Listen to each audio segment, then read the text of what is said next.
The end is near. At least the end of 2021. And this was an unusual year for gaming.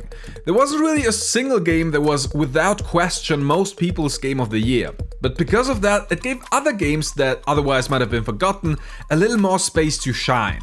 This time I decided to make my personal top 10 game of the year list.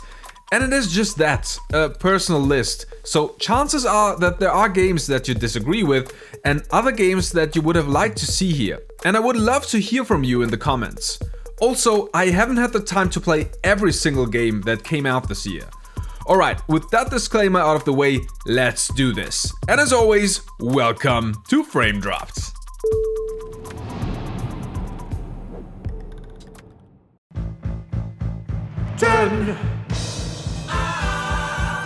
I have a confession to make. I was never the biggest fan of JRPGs.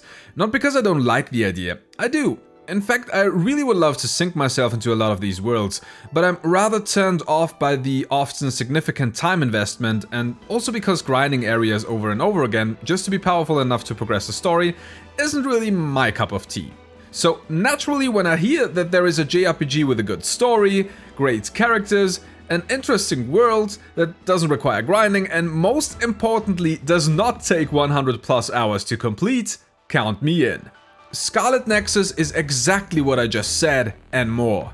Flying a little bit under the radar, this game was developed by Bandai Namco and is a mix between third-person action and real-time role-playing game, and follows the story of Yuito and his intertwined relationship to Kasane, both members of the fictional Other Suppression Force, whose duty is to protect the country from creatures that from time to time threaten to disturb the peace. The story takes place in a future alternative world that leads to stunning sceneries that often just make you want to stop and appreciate the art design. In this world, almost every living person has some kind of superpowers, and the few ones that don't are being treated as inferiors. And with that, there is actually a lot of social commentary here, which surprised me in a good way. Gameplay-wise, Scarlet Nexus starts off with rather rudimentary gameplay mechanics, but gets quite intricate after unlocking more and more abilities. Your main power is Psychokinesis, which lets you throw and move objects to defeat enemies in addition to your normal attacks. But later you'll unlock additional powers and abilities depending on the characters in your party and how well you'll get along with them. In between chapters, there is always sort of a cooldown phase where you can chill at your hideouts, buy and change gear, talk to your party members and even play or rather watch so-called Bond episodes where you get to know each character's personal motivation. I really like stuff like that. It always breaks up the pace of the game quite well and lets you plan out everything before heading out to the next adventure. About halfway through, the story turns into a very interesting but weird direction I hadn't expected, but I don't want to spoil anything. Scarlet Nexus, a not overwhelmingly long JRPG that deservedly made it on my Game of the Year list. What do you mean there's a second character with a whole different story? 9. Okay, this list could as well be called games that I didn't think I would like, but in fact I did. And this entry is a specific and a personal one. Earlier this year I was fed up with almost everything, and I needed something to do apart from working all day long. My friend told me, "Come on Frame, buy the game. I always played it when I was a kid." And I said, "I don't know man, I really don't have that much time." And then my other friend told me, "Du kaufst dir das jetzt." Okay, I've never played Diablo. I've never even played a game that is like Diablo, but I still bought Diablo 2 Resurrected, which is something between a remake and a remaster of Diablo 2. I always thought that this was a game with constant button mashing and looting, and it really is. But it's also so much more. Explaining everything would make all of the YouTube servers explode instantly, but you basically select one of 7 character classes and play through the game while battling monsters and bosses, all while trying to collect better and better gear to level up your character and get to the end. And when you finally reach the end, exactly, you play through the entire game again on Nightmare difficulty. And when you've also done that, exactly, you play through the game again on Hell difficulty. And when you've also done that, exactly, you play through the game again with a different character, or make a hardcore character where you have to start all over again if you die, or you try to pick up all items in the game until you die, but in real life, because it'll probably take you about 1,000 years. The reason why I had and still have so much fun with this game is because I'm not playing it alone. By myself, I don't think I would have ever understood a single thing that was going on. I mean, look at that screen. Now, I still don't understand shit, but there are friends involved.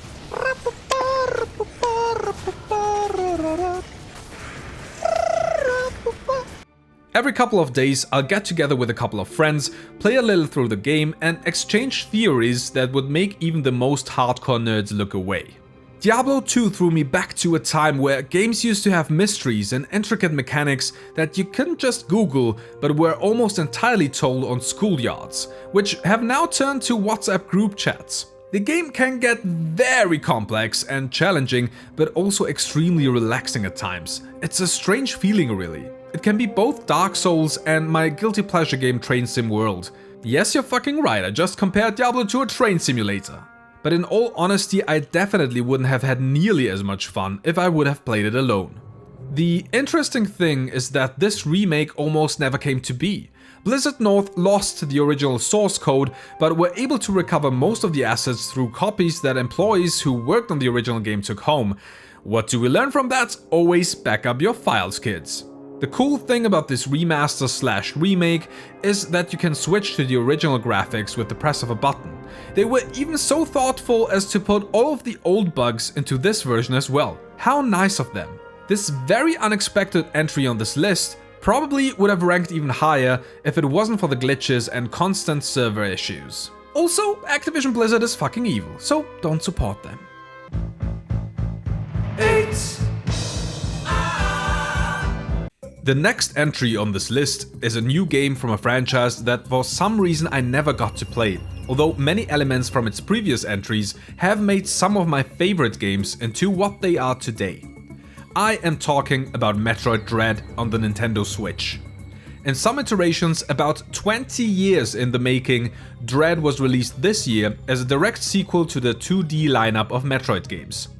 As with a lot of first-party Nintendo games, there isn't a lot of story except from a setup, which in this case goes like this. A dangerous parasite has survived on the remote planet ZDR, so you have to go and investigate. That's it at first, and then you get thrown into the gameplay right away. Sometimes I think Nintendo does that because it knows that most of their gameplay is rock solid, and that's exactly the case here. As with the previous games, you control Samus, who has to explore the planet while she finds new items and abilities in order to progress further into the game. As simple as it is, the feeling of getting to a previous dead end only to discover that you can now open a door because of a new ability that you got just never gets old. Also, this game adds stealth elements with robots patrolling certain areas who will kill you if you get caught. And escaping requires concentration, with an extremely tight time window in which you can do so. Clearing out these areas later on also feels satisfying as fuck. But although the top tier level design mostly makes sure that you are guided to the right direction, I sometimes did get lost, which got a little frustrating, and I felt that might have been because this was probably mainly made for people who are familiar with the franchise, and not so much for newcomers like me. But there was nothing that a little bit of patience and a little bit of Google couldn't solve. Now I do want to play all of the other Metroid games, and I can see why this franchise has such a dedicated fan base. 7. Sometimes you may want a little action in your life, but some other times you just need the opposite. If you're coming home from work all stressed out and tired, a relaxing, unchallenging experience may be the solution to at least some of your problems. And this year, the little indie game Unpacking has scratched exactly that itch for me. The title says it all. In Unpacking, you just unpack stuff. In fact, you unpack boxes after moving to a new room or a new house and so on, depending on the different stages in your life. And you have to find a place for everything. You have a lot of freedom while doing that. There are some things that you can't do, but I can finally put my toilet paper in the shower just like at home. The whole concept may sound very simple, because it is, but that's the point. Everyone knows the satisfying feeling of completing a puzzle or writing a song, popping some bubble wrap, having a dinner with your chihuahua pillow, eating socks, cooking pasta upside down, or listening to 10 hours of Michael Jackson noises.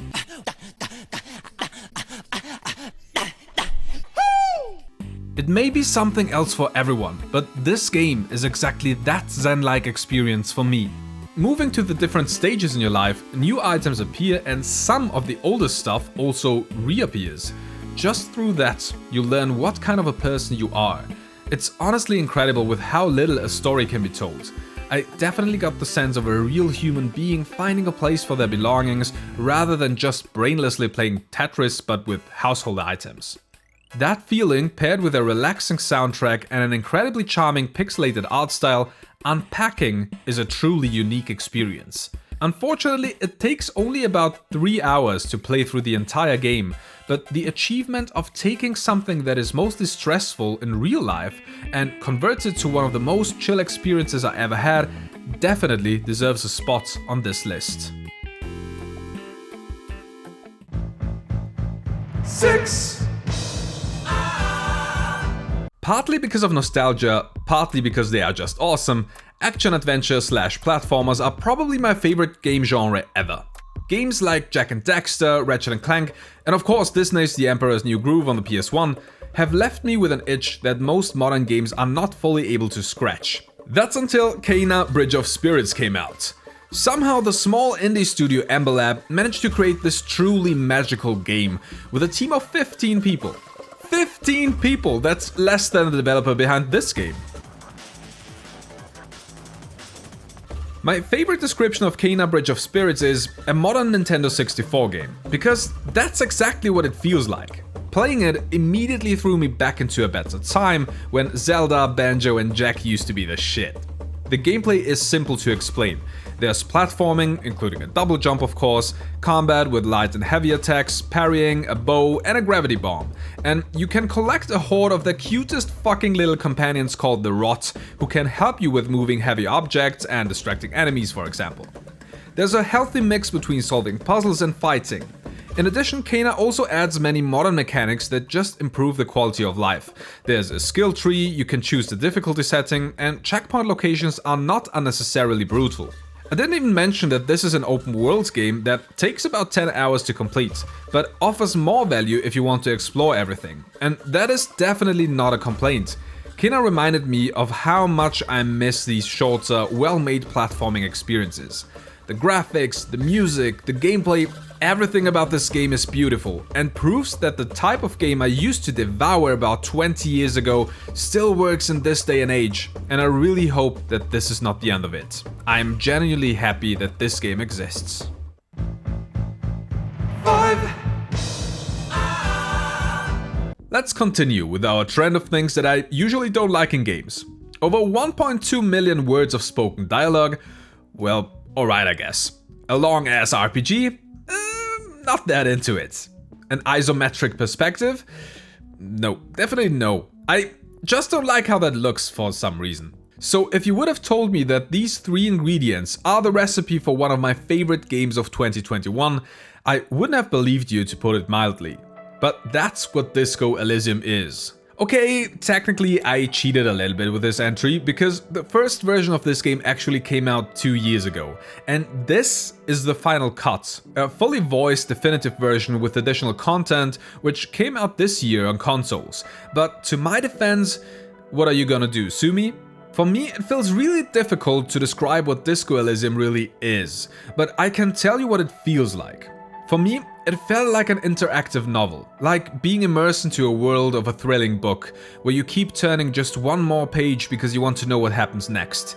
Maybe that's actually not too far from the truth, because the story, based on a tabletop game, was written by Estonian novelist Robert Kovits. In the fictional city of Revachol, a detective wakes up in a trashed hotel room and can't remember a single thing, not even his own name. That detective is you. And you'll soon learn that there is not only a murder case to solve, but also a larger truth to uncover. A truth about your own past and this world that in many ways seems different to the real one, including geography, politics and history.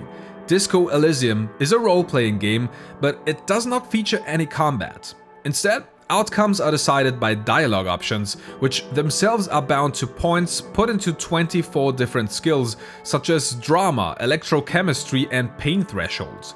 That all may sound very complicated, but in fact, it's surprisingly intuitive. I never felt like there was a definite right or wrong answer, and I also never felt like having to try out all different options until the dialogue repeats itself. Sometimes you even select an option and that's it. You can't go back because it wouldn't feel natural. I just did what intuitively felt right for the character through the entire game, and that felt absolutely amazing. Disco Elysium is emotional, political, philosophical, and fantastical at the same time. I honestly can't recommend this game enough. Give it a try if you haven't already. I have never experienced something like Disco Elysium before, but I hope that I will again.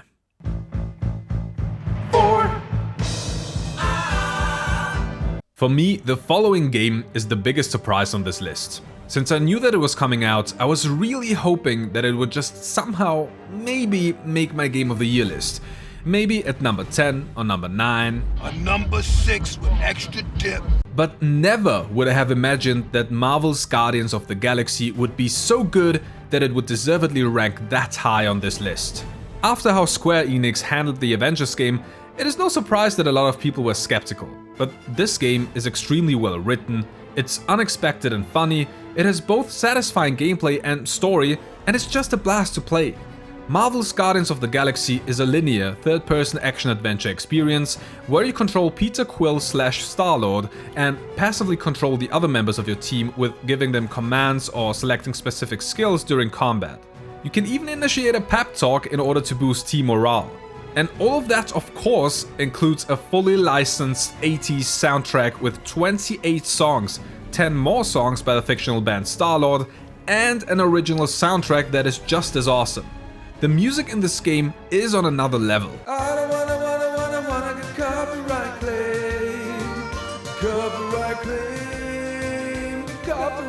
On the surface, this game may seem like a mid-tier, mostly forgettable, but okay superhero game. But that's definitely not the case here. Decisions that you can make from time to time feel as if they really impact the story, the characters seem alive, and there's always just a little something that I didn't expect. Also, the Guardians really feel like a team here, with abilities that only combined let you progress, and each planet that you visit looks more incredible than the last one. Overall, the pacing is perfect, with combat, boss fights, story bits, which include Star-Lord's past, and a little bit of breathing room in your ship in between missions. I don't have the hours that it would probably take for me to tell you everything about this game, so all I'm going to say is that I was really invested in this story. I wouldn't agree with people who say that this one is just as good as Marvel's Spider-Man, but it definitely comes close. From beginning to end, there wasn't a minute where I wanted to put my controller down, and also I was laughing all the way through. What the flark is that? Definitely not a monster. 3. Last year, when the PS5 was announced, Sony held a showcase in order to get people hyped for the next generation lineup of games. But it wasn't the new God of War or Spider-Man Miles Morales that made me feel like a 12-year-old girl again. No, for me it was Ratchet & Clank Rift Apart that had me excited the most. If you have seen at least 1 or 2 videos from my channel, you probably know that Ratchet & Clank is my favorite gaming franchise of all time. But after the original trilogy on the PS2, that franchise drifted off into a different direction, which isn't necessarily a bad thing, it's just different. But I miss the old edgy writing and simple but refined gameplay style that made the series, in my opinion, great. And finally, with this entry, it's still different. But it's different. I'm so good at writing these. I truly believe that this game is the best Ratchet & Clank game since the original trilogy. Investing in well-written story? Check. Addictive gameplay? Check. Interesting worlds to explore? Check. Beautiful graphics? Double check. I believe that this game is enough reason to own a PS5, and it's definitely one of the, if not the best looking game that I have ever played. I had a lot more to say about this in my Ratchet & Clank retrospective if you're interested, but basically the ability to play 2 different characters with the new Lombax Rivet taking up as much or even more real estate than Ratchet is refreshing. And the fact that most fans are really okay with that really speaks for the excellent writing. By now, there have been enough Ratchet games to know what you can expect, whether that means a huge arsenal of crazy weapons, diverse planets to explore, or a ton of sections that break up the usual gameplay. This one has it all and more. Yes, Rift Apart does not have the edgy humor that the original trilogy has, but it is its own thing, and with that in mind, it's absolutely brilliant. For many children and adults alike, this will be their first and maybe favorite Ratchet game, and I for myself am very excited at what follows after what seems to be the beginning of a completely new era of Ratchet & Clank games. 2.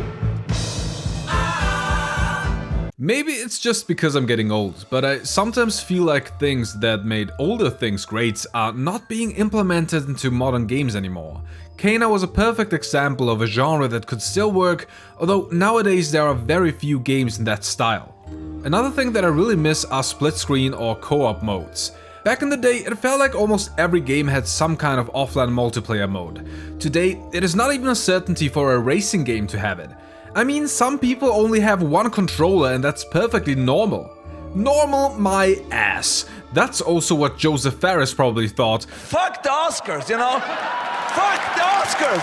Fuck you! When he had the idea for It Takes Two, a game that does not just have a two-player split-screen mode, but in fact it is the only way to play it, and the whole game was designed around this idea.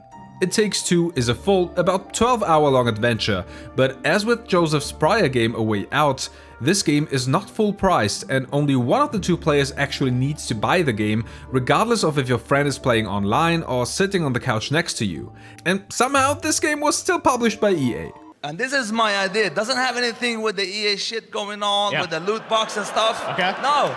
The story follows the characters May and Cody, who are in the middle of getting a divorce. Although both gave up on fixing the relationship a long time ago, their daughter Rose did not. So she got Dr. Hakim's Book of Love, which, with the power of Rose's tears, transforms her parents into dolls and catapults them into a, let's say, slightly different version of reality, where they need to collaborate in order to become human again. And that, my friends and Marcel, is just a complete blast. Every level looks, feels and plays different, so you never know what to expect, but it's always exciting seeing a new area for the first time. A snow globe, a concert venue and the Gates of Time are just some of the crazy areas that you'll explore here. The gameplay focuses on collaboration, and that really is key. You both need to work together if you want to progress, and in every new area you'll also gain a different ability. For example, very early on, Cody gets the ability to throw nails, and May has a hammer with which she can swing from the nails Cody has thrown. In the next level, you'll gain completely new abilities, but you'll also lose the last ability, which makes the gameplay always feel fresh while still being easy to grasp. That, together with the minigames and side activities, which include sleigh rides, shooting stuff up while being a cactus, and even a freaking music making section. All of that makes up the parts to a game that is well paced and therefore constantly exciting, so just tons of fun. The characters are charming, the story takes some unexpected twists and turns, and overall the writing is extremely well executed. My significant other and I had such a good time on the quest to save May and Cody's relationship. You mean relationship with a P? No, relation shit, as in shit like caca. And I am definitely going to replay this game a couple of times. I can only hope that It Takes Two's success leads to more couch co-op games in the future.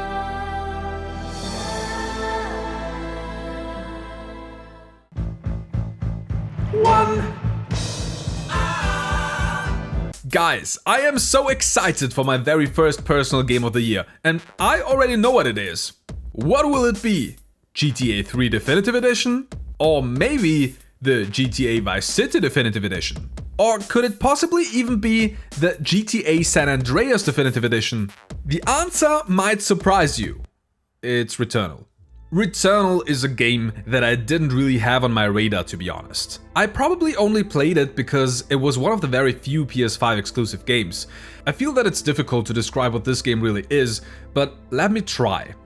Returnal is the first AAA release by Housemarque, the developers behind Super Stardust and Resogun, which were known for their bullet hell gameplay and particle effects. This DNA can definitely be felt with Returnal, which is a third-person roguelike procedurally generated sci-fi shooter. You're welcome. Alright, what that means is you are Celine, an astronaut who crash-landed on the alien planet Atropos. You run and gun your way through hordes of enemies while collecting loot and weapons, which sounds pretty normal, but the catch is you are stuck in a time loop. Every time you die, you wake up at the crash site again.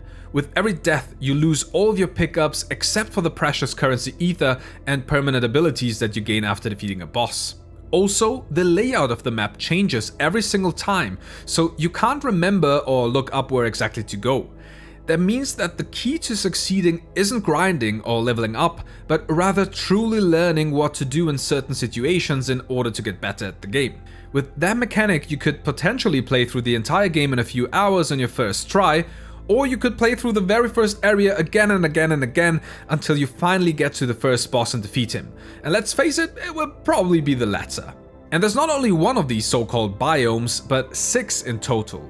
The reason why this gameplay loop is so addicting is not only because you always want to try one more time to finally get to your goal, but because there are so many intricate and well-balanced mechanics in Returnal, which are easy to learn, but with combining different items are able to change up everything.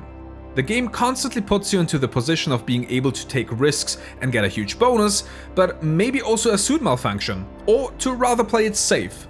That malfunction could be various things, for example not being able to dash as often, and that screws so much with your muscle memory that you are forced to play the game in a different way for a while, which is honestly great, even though you have a disadvantage. So that therefore never frustrated me. Also, there are a lot of different parasites that you can pick up in order to improve your abilities, but every parasite not only has a positive, but also a negative attribute. So again, it's up to you. With all of that gameplay talk, don't think that there isn't a story here. It's a little bit more on the hidden side and leaves a lot of room for interpretation, but you do get to dig deeper into your past and into why you are stuck in that loop. And just let me tell you this, some sequences really fuck with your mind. Returnal's soundtrack is also hauntingly beautiful and is used throughout the game in unexpected ways, but I'm not going to spoil anything, you'll have to play it for yourselves. Just talking about this game makes me want to pop in the disc and finish my platinum trophy. For me, a game of the year should have a good story, it should immerse me into its world, it should have tight gameplay and let me think about it long after I've put the controller down. Housemarque's Returnal fulfills all of that and so much more. It is therefore my Game of the Year 2021. But guys, what do you think? If you agree or disagree with some of my choices, just tell me in the comments below. What is your favorite game of the year? Alright then, as you know, I love you all. See you next time.